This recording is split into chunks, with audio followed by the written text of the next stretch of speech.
What's up, everybody? JT Sports here, back to you guys with another episode of the JT Sports Podcast. I know it's been a while. I didn't intend on taking a vacation. I promise I didn't. It's just that I got busy with a lot of things pertaining to college. Had to write a lot of essays, had to prepare for final exams. However, I have some good news. The good news is that it's summer break, which means that I don't have any schoolwork to worry about for the next 3 months, which means that I have no more excuses for why I can't make content for you guys. So on this episode of the JT Sports Podcast, we're going to be discussing former Florida Gators quarterback Emory Jones deciding to transfer to Arizona State. Is Carson Wentz good enough to lead the Washington Commanders to the postseason? Are the Miami Dolphins offseason moves enough to make them playoff contenders? And the New York Jets are building something special. Now, if this is your first time listening to the JT Sports Podcast, welcome. I appreciate you for tuning in. Make sure that you follow me on all of my social media platforms. You can follow me on Twitter at JT Sports __. My Instagram is at JT Sports _. And lastly, make sure that you are subscribed to my YouTube channel if you haven't already, which is JT Sports. According to reports, former Florida Gators quarterback Emory Jones has transferred to Arizona State. Emory Jones formerly was a 4-star recruit, the 5th-ranked dual-threat quarterback in the 2018 recruiting class. He also was the 85th-ranked player nationally in that class as well. And when he came to Florida, he had a lot of high expectations. And before the start of last year's college football season, there were a lot of Gators fans who not only had high expectations for Emory, but many felt that he could be a dark horse Heisman contender, including myself. And boy, was I wrong about his performance last season. Like, I thought this guy was going to set the college football world on fire, and it didn't happen. He threw for 2,734 passing yards, 19 touchdowns to 13 interceptions, completed 64.7% of his passes. Like, Emory Jones was just wasted potential at Florida. Because if you're a Sun Devils fan and you're asking, JT, what player are we getting in Emory Jones? Well, you're getting a player that has a lot of upside. He has a good arm, and he is a really good athlete. As a matter of fact, last season for Florida on the ground, he ran for 759 rushing yards, had 4 rushing touchdowns, and averaged 5.3 yards per carry. So anytime this guy decides to tuck the ball and run, he's a threat to take it to the house at any time. However, he was inconsistent as a passer, and his inconsistency as a passer wasn't all his fault because Florida didn't really have the best team around Emory Jones, and let's not act like they did. I know there's going to be a couple of Florida Gators fans who are going to come on this video and be like, oh, JT, you're just making excuses for Emory Jones. Like, I'm not making excuses. Like, Emory Jones didn't play up to the level of expectations that many Gators fans had for him before the season started. But let's not act like Emory Jones was throwing to elite playmakers. Let's just call it what it is. Like, he had a couple of okay guys, but I mean, he didn't have a Kadarius Toney or Kyle Pitts like, for say Kyle Trask did. So I feel like Emory Jones needed a fresh start. Like, anytime there was an article that contained Emory Jones' name in it, there were nothing but hate comments from Florida fans. Like, I think it's fair to say that Emory Jones may be the most hated person or one of the most hated players from the Florida Gators football program in recent memory, because the guy is a very good person. Didn't really hear his name connected to anything negative off the field. Like, people were just harping on this dude because he had a disappointing season. And honestly, last season wasn't really that bad if you're looking at it from a statistical standpoint. 19 touchdowns to 13 interceptions. Not really what you would expect out of somebody who kind of had the experience with the Florida football program. Like, the dude was with Florida since 2018. So yeah, 2018, 2019, 2020. So you come in 2021 with the expectation that, yeah, although he didn't have a lot of experience starting and playing, like, you would hope that, you know, he would have a good knowledge of the playbook and the offense, that he could come in and look poised, you know, and that never really happened. He didn't really look prepared in certain instances. He had some throws, well, not even some, he had a lot of throws that he would make, and you would say, like, what are you doing? Like, why would you throw that there? And you also had, you know, Dan Mullen going back and forth between him and AR-15, Anthony Richardson, which also didn't really help him, because, I mean, how can you really get into a rhythm if you have your head coach taking you out the game every other play for the other quarterback? Like, you can't establish a rhythm. You can't establish chemistry that way. You can't get the timing down with your wide receivers. So a lot of people are going to, you know, criticize Emory Jones, saying that he sucks, he's not good. But if you're a Sun Devils fan, like, he has a lot of potential, he has a lot of upside. And if you are going to ask me, do you think he's an upgrade from Jaden Daniels? I don't really know.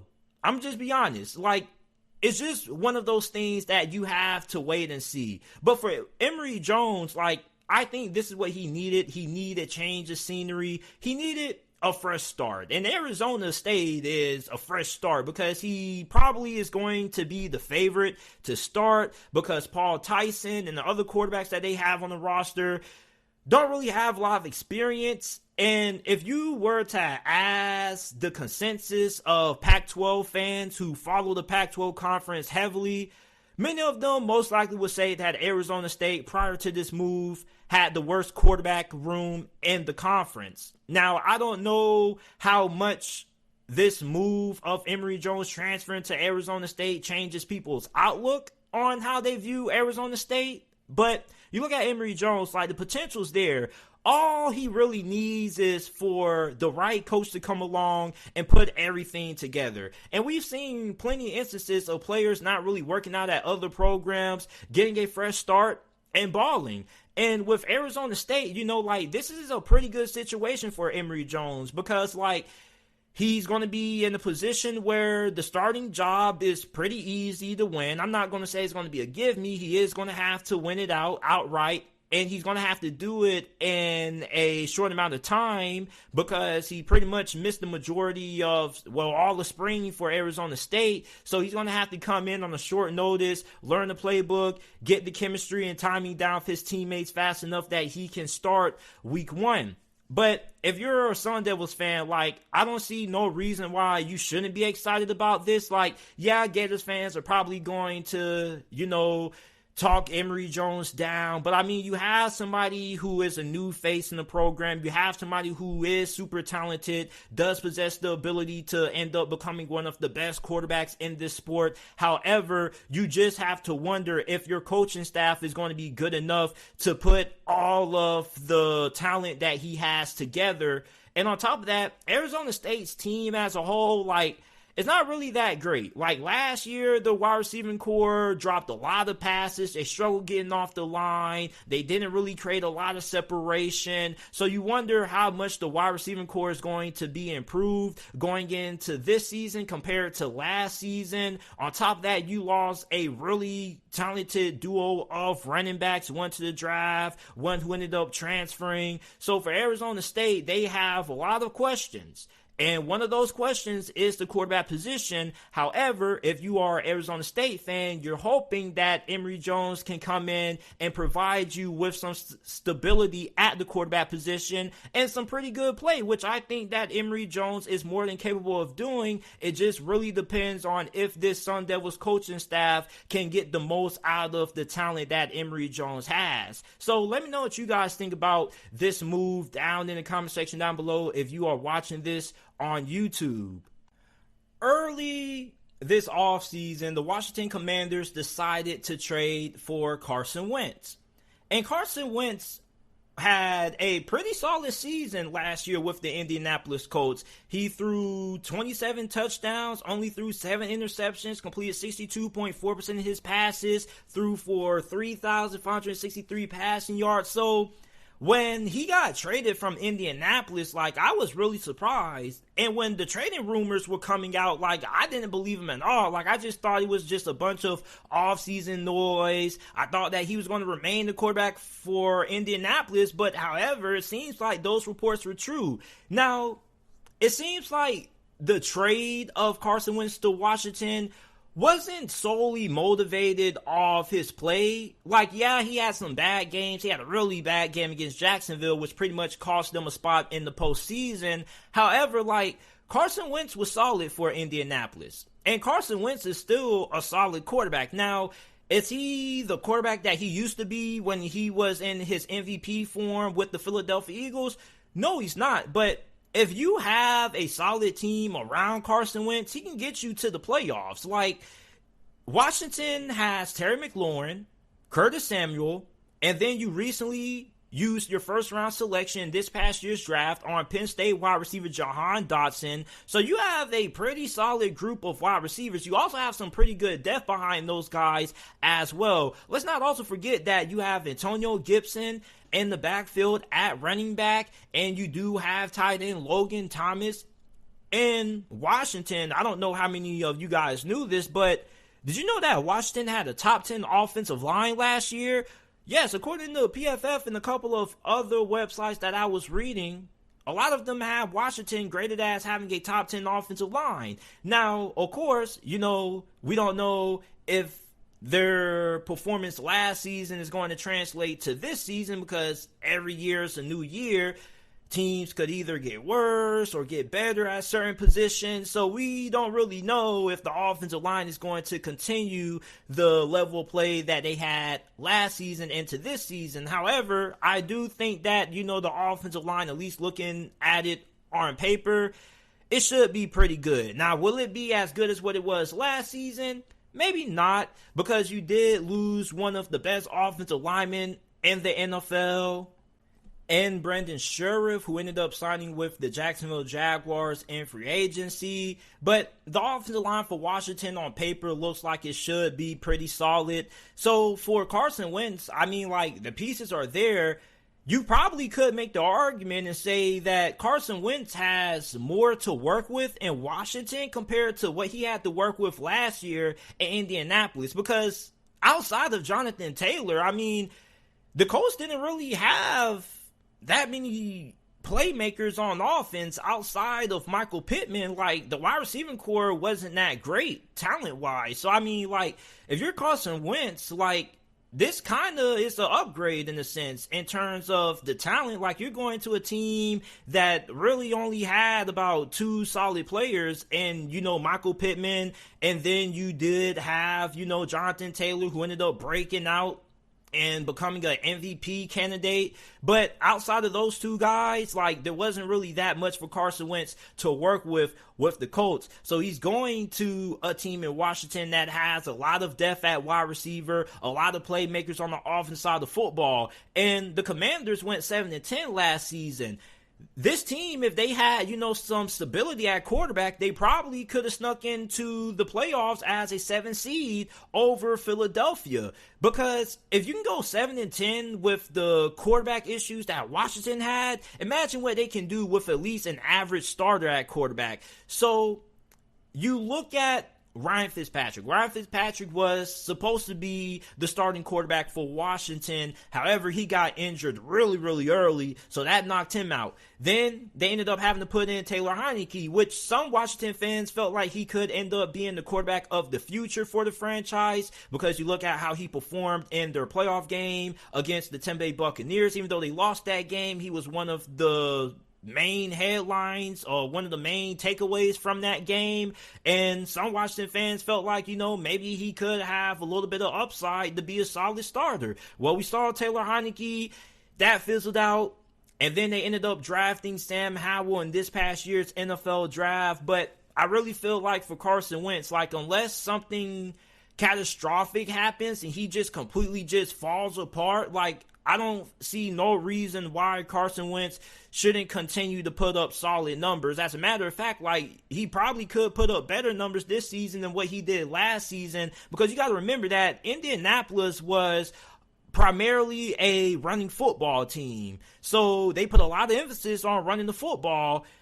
Meanwhile, him going to Washington, I feel like there's going to be a little bit more balance. I feel like we're going to see him throw the football a lot more. And Ron Rivera isn't looking for elite quarterback play. Like, he would love to have elite quarterback play. Don't get me wrong. Don't misinterpret that. Like, any coach would love to have great quarterback play. However, Ron Rivera is somebody who puts a lot of emphasis on his defense. If you ask him who would he rather have on the field to win the game for him, his offense or his defense, he probably would say his defense, because he's a defensive-minded coach. So it just kind of makes common sense why he would favor the defense. So for him, you know, all he really needs is for Carson Wentz to play like how he did last year for Indianapolis, and that probably could be good enough for him. Now, you know, I don't mean like play like how you did against Jacksonville Jaguars. I mean, like, just play like the Carson Wentz that we've seen in the past, not the one that has been broken down like the one that we saw his last year in Philadelphia. Like, Carson Wentz is a solid quarterback. Like, I don't understand how some people view this move as Washington getting worse. Like, if you don't feel like Washington upgraded at quarterback, and if you don't feel like this move doesn't at least make Washington at least a slightly better team this season than what they were last season, then I don't really know what to tell you. I don't know if you're a hater or if you just don't really follow the sport all that closely and you just lock into what people say in the media, because, like, I don't really see what a lot of people are harping against Carson Wentz about. Like, I understand the leadership and the character concerns, but on the field, like, this dude is solid. Like, he's good enough to get you to the postseason. As a matter of fact, I would trade for Carson Wentz before I trade for Jimmy Garoppolo or Baker Mayfield. And as a Steelers fan, you know, before we ended up drafting Kenny Pickett and signing Mitch Trubisky, you know, like, there were a lot of rumors circulating around that we could end up trading for Jimmy Garoppolo. And I didn't want Jimmy Garoppolo. As a matter of fact, I wanted Carson Wentz. Like, I would be okay with Carson Wentz as a starting quarterback in Pittsburgh if we weren't able to get Kenny Pickett or Malik Willis or whatnot. So, like, Carson Wentz is a solid quarterback.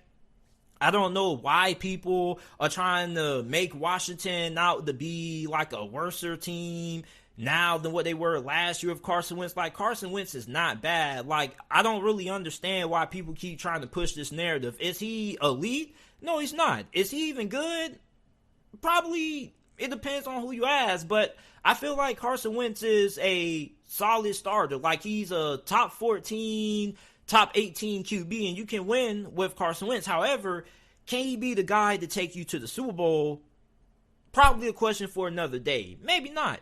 But overall, if you're looking for stability and you're looking for consistency, you know, like, I think Carson Wentz probably is your best option if you are Washington. And on top of that, like, if you are somebody who doesn't feel like Carson Wentz is good enough to lead the Washington Commanders to the playoffs, then who is? Like, out of all of the quarterbacks who were available in the trade market, Carson Wentz, Jimmy Garoppolo, Baker Mayfield, like, who had the best chance of, you know, improving Washington's odds of making it to the postseason? Carson Wentz. And we're not including Aaron Rodgers and Russell Wilson, because Washington wasn't close to getting those guys. They weren't close to getting Aaron Rodgers. So when you look at, you know, the Carson Wentz trade, like, it just made sense. Like, you couldn't get Russell Wilson. Aaron Rodgers wasn't getting traded. Carson Wentz was like your next best option. So, like, I really don't understand why people are trying to knock Washington for the move. I just feel like a lot of people are just going with whatever people are saying in the national media. A lot of people in the national media aren't really big fans of Carson Wentz. A lot of people continue to attack Carson Wentz personally. But, I mean, I don't really know the dude as a person, so I can't speak for what he does in the locker room, his leadership skills and not. All I know is that I look at Carson Wentz last season, and I felt like he played pretty good. Like, as a matter of fact, I mean, like, he had a bounce back year, because you compare last season to his previous season in Philadelphia, like, it's night and day. So, I don't know, like, maybe I'm being overly optimistic about Carson Wentz. Maybe, you know, like, I'm not diving deeper into what happened with the situation between him and Indianapolis, I kind of got a good idea of it, but of course it's more stuff that probably took place behind the scenes that has been reported. But I mean, like, you look at Carson Wentz last season, I saw a solid quarterback. I saw a quarterback that was good enough to get, a team to the postseason. He almost got Indianapolis to the postseason.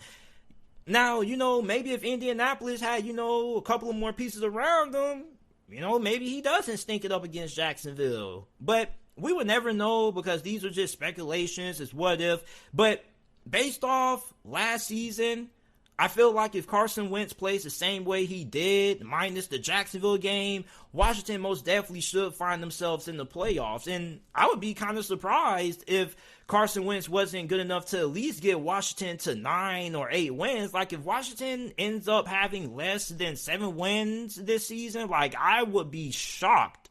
So, you guys let me know how you guys feel about Carson Wentz. Do you guys feel like Carson Wentz is good enough to get the Washington Commanders to the postseason? Can Carson Wentz command this team to the playoffs? Let me know, because I kind of feel like a lot of people are just hating on Carson Wentz just because it seems like the popular thing to do. But if you actually go back and you watch a good amount of the Indianapolis games, he wasn't that bad. And everybody has bad games. Every quarterback last season outside of Aaron Rodgers was inconsistent. Every quarterback last season had ups and downs. Josh Allen had ups and downs. Tom Brady had ups and downs. Matthew Stafford had ups and downs. Every good quarterback has their ups and downs, and we saw more great quarterbacks last season have more inconsistencies than ever. So, I mean, I just feel like if you don't think that Carson Wentz makes Washington a better football team, I kind of just don't really know what to tell you, because, I mean, the talent's there, and on top of that, the supporting cast is there. He has a better supporting cast in Washington than what he had in Indianapolis. So, I'm just not really seeing why people aren't liking Carson Wentz in Washington. I think that this is going to work, and I would be surprised if Washington ends up winning less games this season with Carson Wentz at the helm than what they did last season. Because, I mean, Washington probably lost about 2 or 3 games due to quarterback play.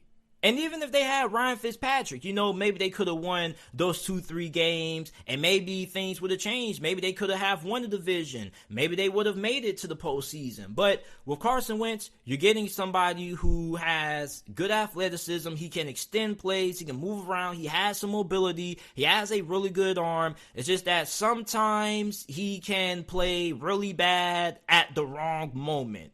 But overall, if you're a Commanders fan, I think that Carson Wentz is going to do some good things for your franchise, and I definitely feel like you do have a legit chance of making it to the postseason this year, as long as Carson Wentz stays healthy. So the other day, I was riding in the car with one of my friends, and I asked him to tell me some of the biggest storylines that he has so far this offseason as we pass the NFL draft and we get to the quiet stages of the offseason. What are some big headlines? And one thing that he said, JT, I'm going to be honest. Are the Miami Dolphins offseason moves enough to make them playoff contenders? And I think that this is a very good question. Because, when you look at the AFC, the AFC is stacked. It's a juggernaut. You have talent everywhere. You have great quarterbacks everywhere. You have great teams everywhere.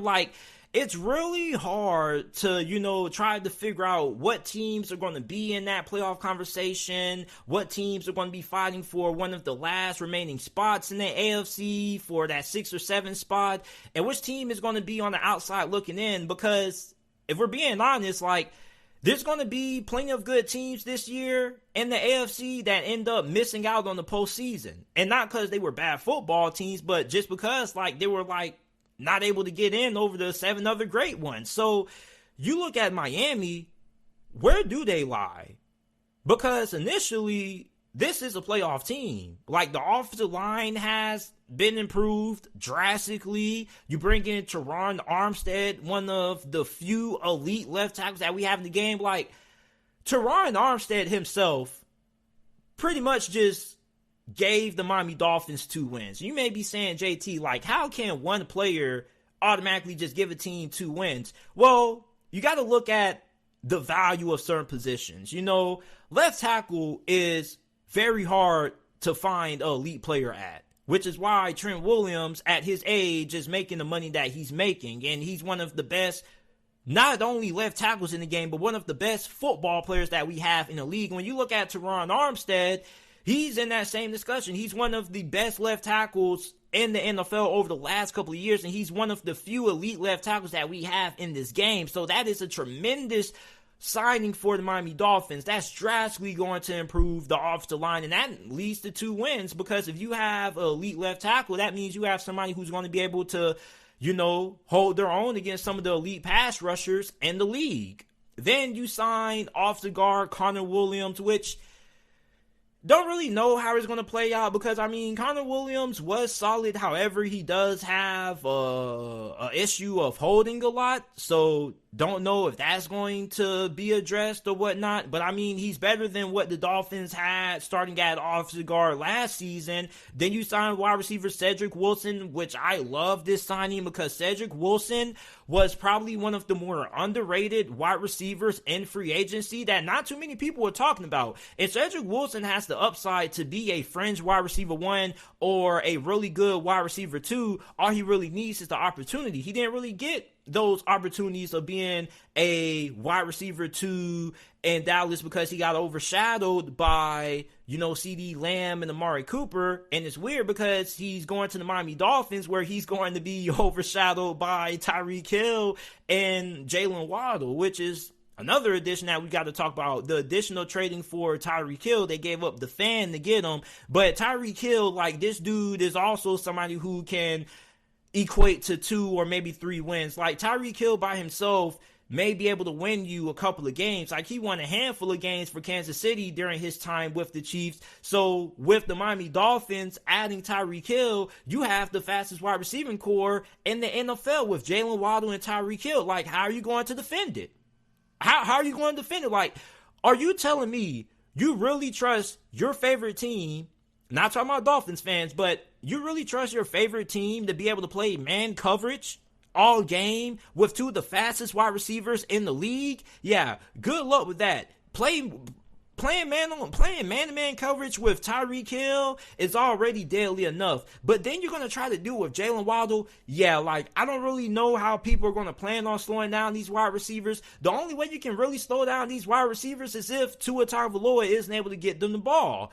And really, you know, we're asking ourselves, are these offseason moves enough to make the Miami Dolphins playoff contenders? Really, that's not really what the question should be. Really, the question should be is, can Tua get Miami to the postseason? Because Tua has a lot to prove this year. You know, you finally have a coach that wants to coach you. You know, Brian Flores, for some reason, didn't like Tua. He didn't want Tua. But yet the Dolphins drafted him anyway. And Brian Flores was stuck with a quarterback who he didn't want.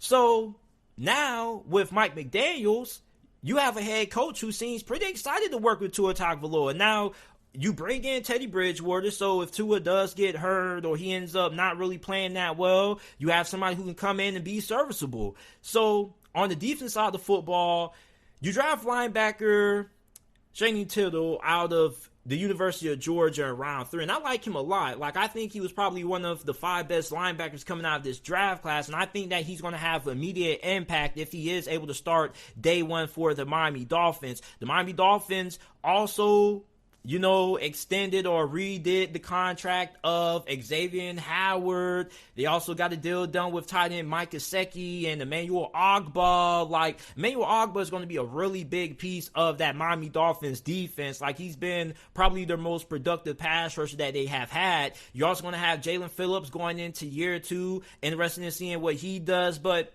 when you look at the Miami Dolphins roster as a whole, and you look at their offseason moves, like, their offseason moves should equate to them making the postseason. As a matter of fact, they're the second best team in the AFC East. And, you know, the talent gap between the Dolphins and the Buffalo Bills, like, it's big, but it's not, super big. Like, I wouldn't be surprised if we see the Miami Dolphins split the series between the Buffalo Bills this season, because, like, you have two really good cornerbacks on the outside. You have a pretty solid group of linebackers, and the pass rush hopefully should be even better this season if Jalen Phillips is able to break out going into his second season as a pro. So, I mean, the Dolphins overall, like, with the addition of Tyreek Hill, Terron Armstead, like, this offense and this team should be a playoff team. I don't see no reason why you shouldn't view the Miami Dolphins as playoff contenders. You should at least view them as a team that's more than capable of being able to at least get the 6th or the 7th seed in the AFC. But I know there are a lot of people who have their questions about Tua. And also, what about the running game? I mean, you signed running backs Chase Edmonds and Raheem Mostert, which Raheem Mostert has, spent time with the 49ers. So I'm taking that he knows the offense pretty well, and he knows what Mike McDaniels is going to be doing and what he's looking for when it comes from the running back position. But I feel like Chase Edmonds is being kind of underlooked, because in Arizona, like, if it wasn't for James Conner having the kind of season that he had, Chase Edmonds probably would have had a breakout season.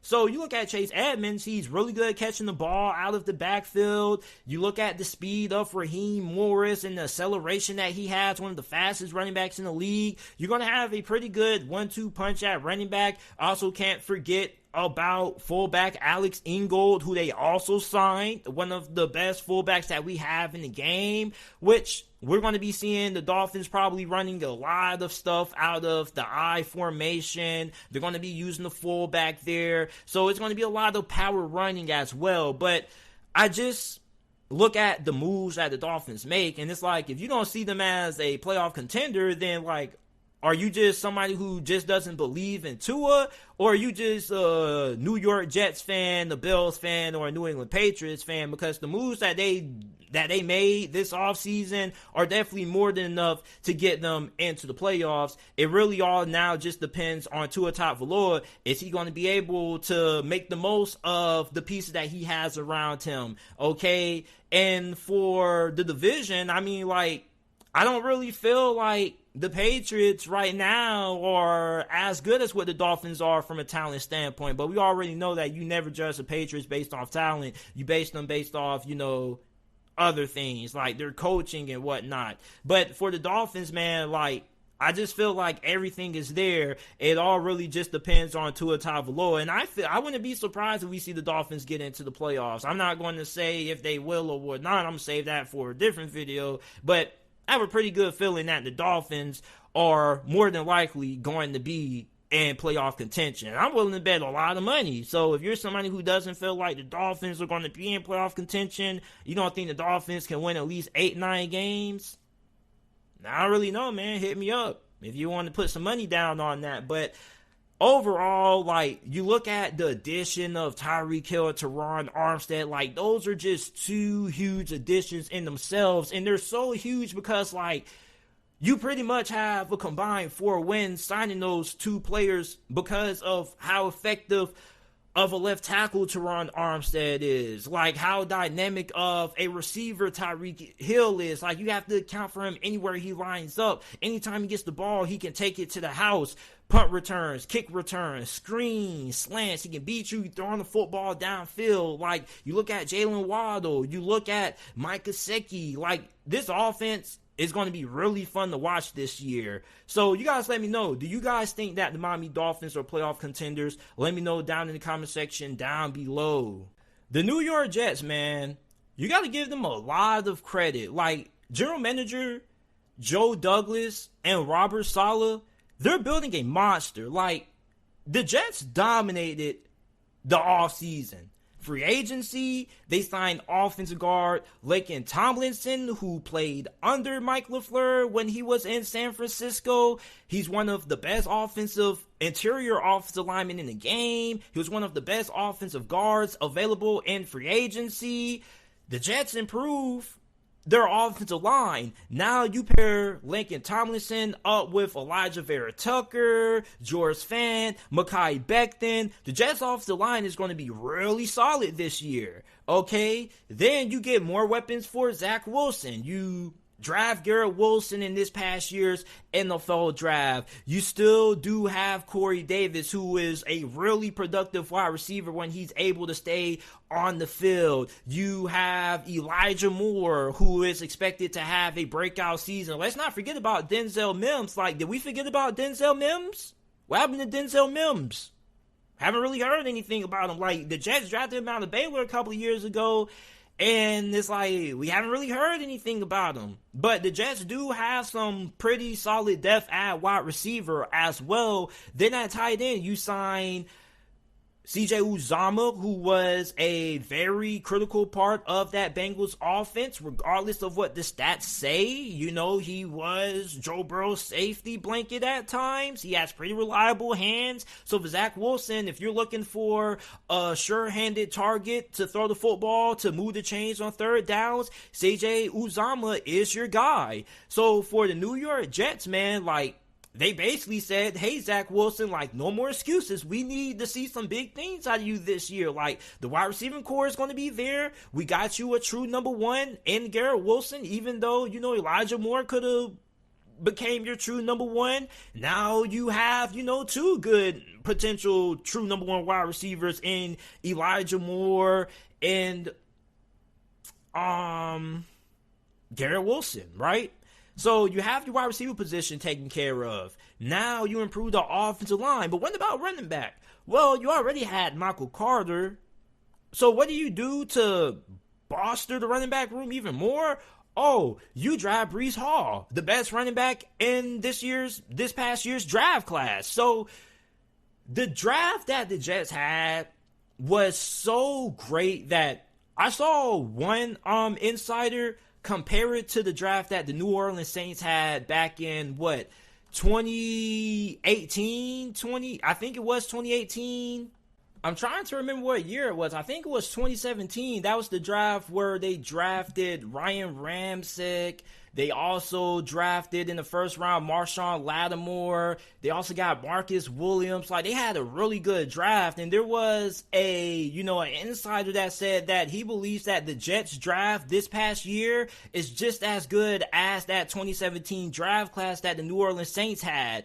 And that draft class that they had was ridiculous. So you look at what, the key players that the Jets got from this past year's draft. You got Sauce Gardner, arguably the best cornerback in the class, depending on who you ask. Then you get Garrett Wilson, the best receiver in the draft, depending on who you ask. Then you were able to get Jermaine Johnson, which I don't know how the heck he fell to late in the first round, because he should have been gone off the board by the 15th pick. So, like, you got another steal. So you got three high-level players, three potential all-pro players who are drastically going to change your franchise if you're able to, develop them properly and put them in the proper roles that they need to be in to succeed and break out. Then on defense, the defense still is a work in progress, but this defense has definitely came a long way compared to what it was last season. Like, you have Carl Lawson, who's going to be coming back fully healthy. You got rookie Jermaine Johnson, who could right off the bat have 8 sacks. You're going to have Quinnen Williams in the contract year. CJ Mosley still pretty good. Then you have Ashton Davis, who I like a lot. I'm really excited about him. I think he could end up having a breakout season for the Jets defense. So, the Jets are building a monster. And this video isn't really about what the Jets are going to do this season. It's more about looking forward to the future. If everybody ends up playing up to their potential, the Jets within, 2-3 more years could be Super Bowl contenders. And I know that's something that may sound really crazy to a lot of you guys, but you look at how much the Jets have been able to obtain when it comes to draft capital. So it's going to be really interesting seeing how many of these players are going to hit, because Joe Douglas right now has done a pretty good job of not only managing the New York Jets when it comes to what they do in free agency, but also making sure that they're able to get the most out of their draft picks. Like, he's making pretty good draft picks. So, like, Joe Douglas, like, he deserves like a quiet round of applause for the job that he's done with the New York Jets. He pretty much has given Zach Wilson everything that he needs to be successful. So now it all comes down to the coaching staff and the offensive coordinator and Mike LaFleur being able to put Zach Wilson in better situations than what he did last year. And it also, Bird comes down to, Zach Wilson. It's going to come down to, is he going to be better when it comes to making decisions with the football? Is he going to take smarter, more calculated risks? It's okay to take risks. However, you got to take smart risks. You don't want to take risks that are going to leave you broke with nothing. So the Jets are a team to look out for. And like I said, this team may not be great this season, but however, within the next 2 to 3 years, this franchise could surprise a lot of people, because they've been stacking talent. And teams that do stack talent, it eventually starts to show. Like the Cleveland Browns, they were stacking talent for years, and eventually it all started to come around. So you look at the Jets, even if Robert Saleh and this current regime that they have don't work out, whoever ends up becoming the next GM or head coach, if those guys end up getting fired, they're going to be in a situation where you have one of the most talented young rosters in a league that all they really need is the right coach to bring everybody together.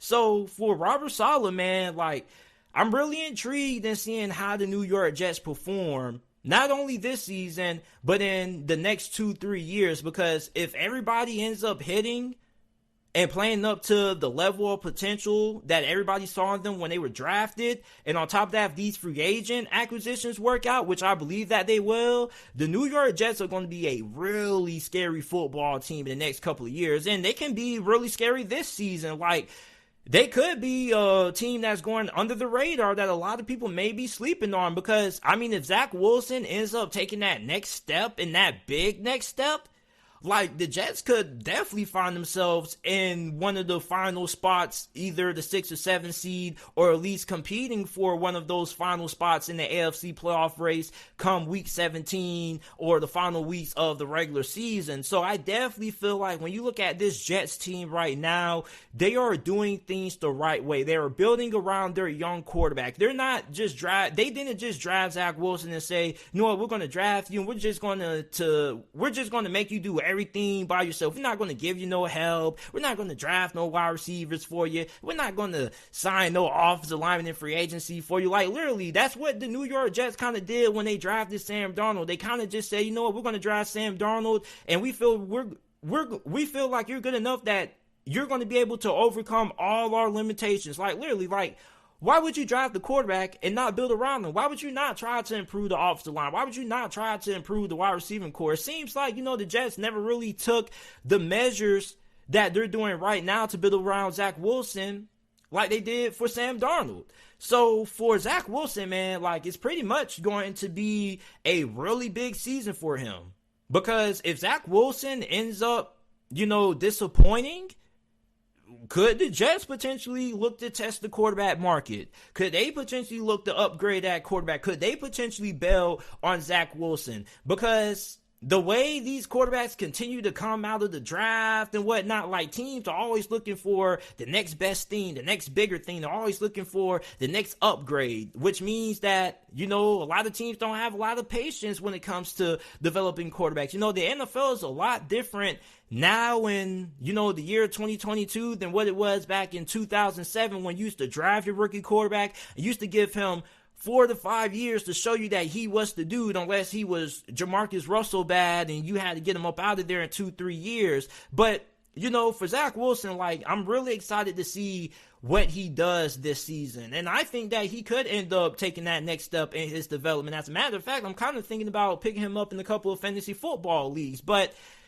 if you're somebody who has not been paying attention to what the Jets have done this offseason, you need to look at their offseason moves, and you need to look at their roster, because their roster is young. There are a lot of young, talented players with a lot of upside, and of course, not everybody's going to end up hitting that upside. Of course, you're going to have some players who end up not panning out, but if the New York Jets are able to hit on at least half of their draft picks that they've had over their last 2 seasons that they've used, this football team is going to surprise a lot of people in the next couple of years with how good they're going to be, and they might be able to surprise you this season. But you guys let me know how you guys feel about the New York Jets, how you guys feel their offseason has been. Do you guys feel like the Jets have had the best offseason out of any other team in the league?